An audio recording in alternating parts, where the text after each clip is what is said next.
bërki déew maa ngi gis benn booy bu neex génn sa gaale.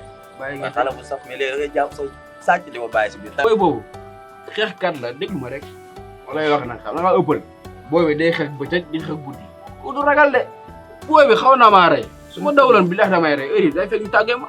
Papi man bëggoon naa xam ndax ay dara si suñu maam Kocc Barma.